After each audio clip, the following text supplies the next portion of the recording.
Hello दोस्तों, स्वागत करता हूं आपके अपने ही चैनल टॉक्स फॉर यू में। दोस्तों, आज के इस वीडियो में हम जानेंगे कि संत जेवियर कॉलेज रांची के इंटरमीडिएट सेक्शन में एडमिशन लेने के लिए जो फॉर्म्स फिलअप करना है वो कैसे करेंगे। ठीक है, तो अगर आप संत जेवियर कॉलेज रांची के इंटरमीडिएट सेक्शन में सेशन 2024 से 26 के लिए एडमिशन लेना चाहते हैं, इंटरेस्टेड हैं, तो इस वीडियो को केयरफुली वॉच कीजिए और अच्छी तरह से समझिए कि किस प्रकार से फॉर्म फिलअप करना है। अगर आप इस वीडियो को एक बार देख लेते हैं तो आपको फिर कहीं प्रज्ञा केंद्र या फिर किसी के पास जाने की ज़रूरत नहीं है। आप खुद से अपने फ़ोन या फिर अपने पास जो भी लैपटॉप या फिर कंप्यूटर है उसी के थ्रू आप यहाँ पर फॉर्म फिलअप कर सकते हैं और फीस पेमेंट कर सकते हैं।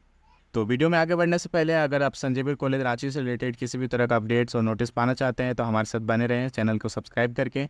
तो चलिए बिना आपका समय गवाए यहाँ पर बात करते हैं आज का जो हमारा टॉपिक है, मतलब कि कैसे हम यहाँ पर संत जेवियर कॉलेज रांची के इंटरमीडिएट सेशन 2024 से 26 के लिए यहाँ पर फॉर्म फिलअप कर पाएंगे। ठीक है, तो सबसे पहले दोस्तों आपको यहाँ पर आपका यूज़र आईडी जो होगा यहाँ पर आपको बताया गया है your registered email ID is your user ID. मतलब कि रजिस्ट्रेशन के समय आपने जो भी ईमेल आईडी दिया था वो आपका यहाँ पर यूज़र आईडी हो जाएगा और पासवर्ड जो होगा यहाँ पर कहा गया है your registration number is your password. ठीक है, जो भी आपका रजिस्ट्रेशन नंबर था वो यहाँ पर आपका पासवर्ड हो जाएगा। तो दोनों यहाँ पर फिलअप करने के बाद आपको लॉगिन कर लेना है। ठीक है, तो लॉगिन करने के बाद आपको यहाँ पर जब फॉर्म्स फिलअप करेंगे तो आपको यहाँ पर स्टेप बताए गए हैं कि क्या क्या करना है। ठीक है, फर्स्ट नंबर पे है registration number, mobile OTP, parent mobile OTP verification. ये आपका कंप्लीट हो चुका है, मतलब कि रजिस्ट्रेशन आपका यहाँ पर कंप्लीट हो चुका है तो यहाँ पर कंप्लीट बता रहा है।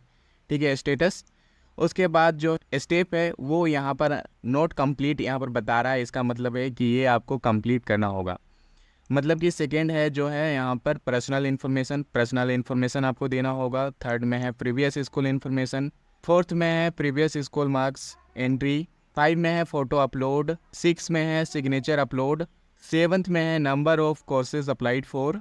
8 नंबर पे है number of courses for which the payment is done. ठीक है, मतलब कि जब आप यहाँ पर जो भी आगे की स्टेप है, जो भी आगे की प्रोसेस है, जब वो पूरा करेंगे तो यहाँ पर आपका स्टेटस जो है कंप्लीट नज़र आएगा। ठीक है, जैसा कि यहाँ पर जो फर्स्ट नंबर के लिए कंप्लीट नज़र आ रहा है। ठीक है, उसी तरह से बाकी का जब आप प्रोसेस और स्टेप जो पूरा करेंगे तो आपको यहाँ पर कंप्लीट का स्टेटस देखने को मिलेगा। उसके बाद यहाँ पर कुछ इंस्ट्रक्शन दिए गए हैं जो आप ध्यान रखिएगा। तो सबसे पहले आपको यहाँ पर बताया गया है कि जो भी आप डॉक्यूमेंट्स यहाँ पर अपलोड कीजिएगा, लाइक आपका जो पासपोर्ट साइज़ फ़ोटो यहाँ पर होगा वो आपका यहाँ पर 20 KB से लेकर के 50 KB तक होना चाहिए। ठीक है, डॉक्यूमेंट यहाँ पर फॉर्मेट जो होना चाहिए JPG होना चाहिए। सेकेंड जो है सिग्नेचर आपका यहाँ पर 20 KB से 50 KB के बीच होना चाहिए। डॉक्यूमेंट फॉर्मेट जो है JPG होना चाहिए। उसके बाद दोस्तों यहाँ पर आपको बताया गया है कि कौन कौन से कोर्सेज़ के लिए कितने आपको यहाँ पर एप्लीकेशन फ़ी चार्ज किए जा रहे हैं। ठीक है, साइंस में मैथ है तो उसके लिए 1000 रुपीज़ है। साइंस में बायो है तो भी 1000 रुपीज़ है। आर्ट्स में अगर आपको अप्लाई करना है तो भी 1000 है। कॉमर्स में आप अप्लाई कर रहे हैं तो भी यहाँ पर 1000 है। मतलब कि किसी भी कोर्स के लिए अगर आप यहाँ पर अप्लाई करना चाहते हैं, ठीक है, तो आपको एप्लीकेशन फ़ी के लिए आपको 1000 रुपीज़ यहाँ पर पे करने होंगे। जब आप यहाँ पे सारी चीज़ें जो हैं पढ़ लेंगे अच्छी तरह से, तो सबसे पहले आपको अब क्या करना है, जो यहाँ पर आपका पहला स्टेप है पर्सनल इन्फो पे क्लिक करना है। ठीक है, उसके बाद पर्सनल जो डिटेल्स होंगे वो आपको यहाँ पर जो है फिलअप करना होगा। पर्सनल डिटेल्स के साथ आपको मांगा जाएगा यहाँ पर एकेडमिक डिटेल्स भी। बाकी जो डिटेल्स होंगे ये आपको यहाँ पर देखने को मिल जाएगा। तो सबसे पहले आप अब क्या करना है, यहाँ पर पर्सनल इन्फो पे क्लिक करना है। अब यहाँ पर आपसे मांगा गया है आपका फादर्स नेम, मदर्स नेम। अगर इनमें से अगर आपके माता या पिता नहीं है, अगर आप गार्जियंस के थ्रू यहाँ पर पढ़ाई करते हैं तो आपका यहाँ पर गार्जियन का नेम देना जरूरी है। ठीक है, उसके बाद यहाँ पर डेट ऑफ बर्थ है तो ये डेट ऑफ बर्थ आपका होगा, ना कि आपके मदर्स, फादर्स या फिर गार्जियंस। ठीक है, तो आपका यहाँ पर डेट ऑफ बर्थ यहाँ पर फिलअप करना है। उसके बाद नेशनलिटी है तो ये आपका यहाँ पर दिया हुआ है इंडियन। आइडेंटिफिकेशन मार्क, अगर कहीं पर आपका यहाँ पर कोई तिल है या फिर कोई भी कट वगैरह कुछ भी हो तो आप यहाँ पे वो लिख दीजिएगा। उसके बाद जेंडर, अगर आप मेल हो तो मेल, फीमेल हो तो फीमेल। कास्ट में यहाँ पर चूज करना है ST SC OBC जनरल, जो भी आप हो। ठीक है, जिस कैटेगरी से आप बिलोंग्स करते हो वो यहाँ पर आपको फिलअप करना है। रिलीजन हिंदू, मुस्लिम, सिख, क्रिश्चियन वगैरह जो भी आपका यहाँ पर रिलीजन है वो यहाँ पर आपको फिलअप करना है। उसके बाद एड्रेस यहाँ पर आपको फिलअप करना होगा। Area, pin code, district, state और इंडिया यहाँ पर ऑलरेडी फिलअप किया हुआ है। इसके अलावा अगर कोई टेम्प्ररी एड्रेस हो तो वो यहाँ पर आप फिलअप कर लीजिएगा, लेकिन ये मैंडेटरी नहीं है। तो अगर फिलअप इसको नहीं करते हैं तो भी चलेगा। उसके बाद यहाँ पर पूछा गया है ऑक्यूपेशन, मतलब कि पेशा। आपके फादर्स क्या करते हैं वो यहाँ पर चूज कर लेना है, मदर क्या करते हैं वो चूज करना है। क्वालिफिकेशन, आपके फादर कितने यहाँ पर पढ़े हुए हैं या फिर मदर कितने पढ़े हुए हैं, ठीक है, वो यहाँ पर फिलअप करने के बाद यहाँ पर आपको ऑप्शन मिलेगा सेव पर्सनल इन्फॉर्मेशन का, ठीक है। तो इसमें आपको क्लिक कर लेना है और आगे का प्रोसेस जो करना है, ठीक है। तो यहाँ पर पहला स्टेप जो है हमारा कंप्लीट हो गया है, ठीक है। तो जैसे आप पर्सनल इन्फॉर्मेशन जो है आप फिलअप करेंगे तो यहाँ पर स्टेटस आपको कंप्लीट शो करेगा, ठीक है। उसके बाद यहाँ पर कहा गया है प्रीवियस स्कूल इन्फॉर्मेशन, ठीक है। तो आपको यहाँ पर जो है प्रीवियस स्कूल इन्फो पे क्लिक करना है और फिर जा कर के आगे फिलअप करना है। और वहीं कहीं पे अगर आपका पर्सनल इन्फॉर्मेशन में किसी भी प्रकार का यहाँ पर मिस्टेक हुआ तो उसके जस्ट नीचे आपको एडिट पर्सनल इन्फो का ऑप्शन मिलेगा। इस पे आपको क्लिक करके आपका जो भी करेक्ट इन्फॉर्मेशन होंगे वो आपको फिलअप कर लेने हैं और फिर जा कर के सबमिट कर देना, ठीक है। तो अब हम करेंगे यहाँ पर सेकेंड स्टेप को पूरा, यहाँ पर जो है प्रीवियस स्कूल इन्फो इस पर क्लिक करके, ठीक है। अब यहाँ पे आपको जो एकेडमिक डिटेल्स है वो यहाँ पर फिलअप करना है, ठीक है। तो यहाँ पर आपसे पूछा गया है प्रीवियस बोर्ड, तो जो भी आपका यहाँ पर बोर्ड है, जैक बोर्ड या फिर सीबीएसई हो या फिर आईसीएसई हो या फिर कोई भी और भी बोर्ड हो, तो वो यहाँ पर आप फिलअप कर लीजिएगा। प्रीवियस स्कूल नेम, जो भी स्कूल का नाम रहा हो पिछला, ठीक है, वो यहाँ पर आपको फिलअप करना है। उसके बाद बोर्ड रजिस्ट्रेशन नंबर, जो रजिस्ट्रेशन नंबर रहा, ठीक है। आप अगर रजिस्ट्रेशन नंबर नहीं देख पा रहे हैं तो आपका जो एडमिट कार्ड होगा उसमें रजिस्ट्रेशन नंबर दिया होगा, तो वो यहाँ पर आपको फिलअप करना है। परसेंटेज ऑफ मार्क्स ऑब्टेन, जितने भी मार्क्स आपने 10th क्लास के बोर्ड एग्ज़ाम में प्राप्त किए हैं वो यहाँ पर फिलअप करना है। उसके बाद यहाँ पर आपको फिलअप करना है डिवीज़न या फिर ग्रेड, ठीक है। अगर आपका रिजल्ट ग्रेड में है तो ग्रेड आपको यहाँ पर A+B जो भी है यहाँ पर आपको फिलअप करना है। डिवीज़न में फर्स्ट डिवीज़न, सेकेंड डिवीज़न वगैरह है, तो यहाँ पर आप इस तरह से फिलअप कर लेंगे। उसके बाद ईयर ऑफ एग्ज़ाम और पासिंग, मतलब किस वर्ष में आपने 10th का एग्ज़ाम यहाँ पर पास किया है वो आपको यहाँ पर फिलअप करना है, ठीक है। तो सभी इन्फॉर्मेशन यहाँ पर फिलअप करने के बाद आपको यहाँ पर ऑप्शन देखने को मिलेगा सेव एजुकेशनल इन्फॉर्मेशन। यहाँ पर क्लिक करके इन्फॉर्मेशन को जो है सेव कर लेना है, ठीक है। अब अगर यहाँ पर देखिएगा प्रीवियस स्कूल इन्फॉर्मेशन का ऑप्शन में, तो यहाँ पर स्टेटस जो है शो करेगा कंप्लीट का, ठीक है। तो इसका मतलब ये भी आपका कंप्लीट हो चुका है। अब आपसे यहाँ पर पूछा जाएगा प्रीवियस स्कूल मार्क्स एंट्री का, ठीक है, मतलब कि कौन से सब्जेक्ट में कितने मार्क्स आपने ऑब्टेन किए हैं, ठीक है, वो आपसे यहाँ पूछा जाएगा। तो इसके लिए आपको यहाँ पर ऑप्शन मिलेगा मार्क्स ऑब्टेन का, ठीक है, इस पर आपको क्लिक करना है। तो अब यहाँ पर आपको जो आपका प्रीवियस बोर्ड एग्ज़ाम का जो भी मार्क्स रहे हैं, ठीक है, उसको यहाँ पर फिलअप करना है। तो यहाँ पर सब्जेक्ट है हिंदी या फिर Urdu, English, mathematics, science, social science. यहाँ पर 5 ही सब्जेक्ट दिए हुए हैं। तो अगर आपके बोर्ड्स में आईटी सब्जेक्ट हो या फिर संस्कृत हो या फिर कोई भी एडिशनल सब्जेक्ट रहा हो तो उसका मार्क्स यहाँ पर नहीं देना है, ठीक है। यहाँ पर जो भी सब्जेक्ट्स दिए गए हैं, ठीक है, उसी का मार्क्स यहाँ पर आपको फिलअप करना है। तो सभी मार्क्स यहाँ पर फिलअप करने के बाद यहाँ पर ऑप्शन मिलेगा सेव योर मार्क्स का, तो इस पर आपको क्लिक कर लेना है।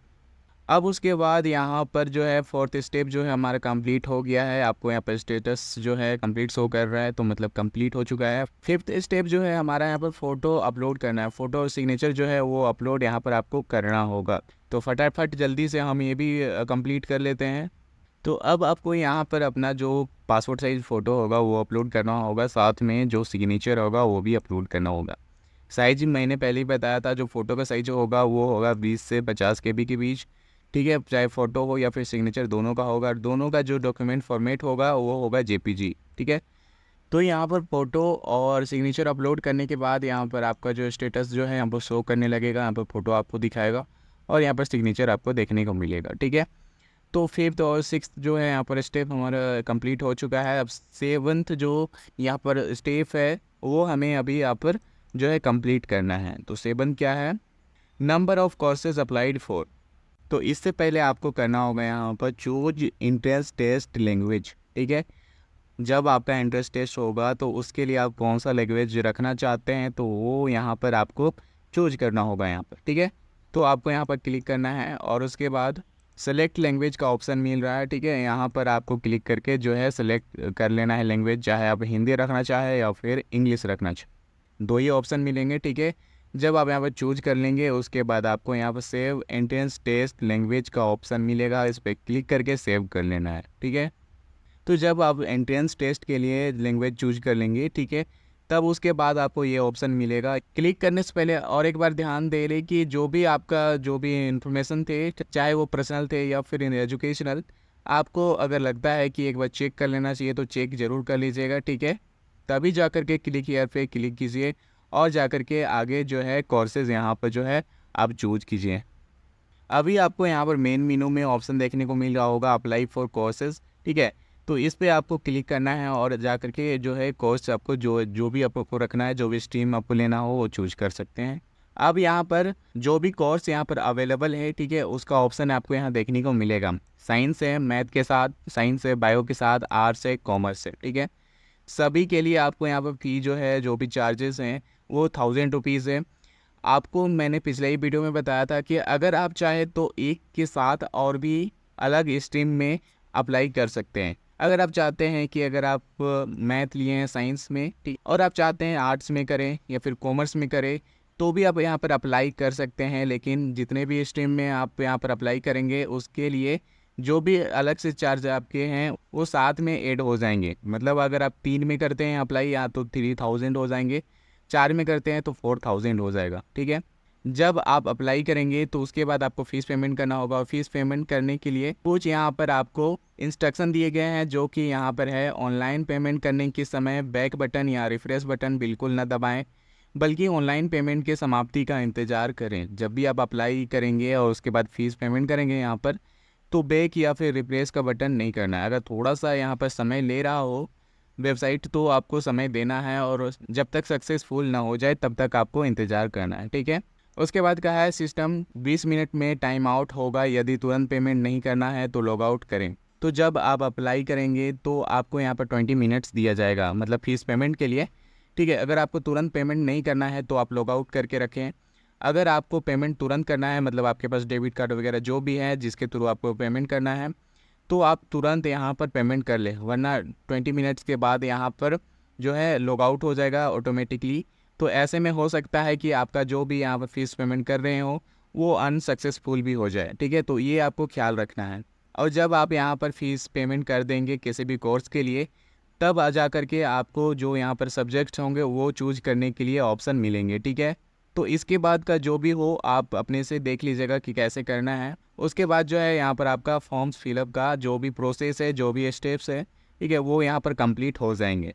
उसके बाद जब यहाँ पर फॉर्म्स फिलअप का जो लास्ट डेट होगा वो ख़त्म होगा, उसके कुछ दिनों के बाद यहाँ पर एंट्रेंस टेस्ट के लिए जो है डेट निकाला जाएगा। ठीक है, तो जब आप फॉर्म फिलअप कर लेते हैं तो आप यहाँ पर जो भी अपडेट्स हैं वो लेते रहिए, नहीं तो पता चला कि कब का आपका एंट्रेंस टेस्ट हो गया और आपको पता ही नहीं चला। तो इसके लिए आप हमारे साथ बने रहिए ताकि जो भी यहाँ पर संजीवनी कॉलेज रांची से रिलेटेड अपडेट्स और नोटिस आए वो सबसे पहले आप तक पहुँच जाए। ठीक है, और इससे रिलेटेड कहीं पर भी कुछ भी डाउट्स हो, क्वेश्चंस हो तो ज़रूर कमेंट करके पूछ लीजिएगा। ठीक है, तो आई होप सभी चीज़ें आपका क्लियर हो गया होगा और अच्छी तरह से समझ में आ गया होगा। तो आज के वीडियो में बस इतना ही, मिलते हैं नेक्स्ट वीडियो में, तब तक के लिए बाय बाय, टेक केयर।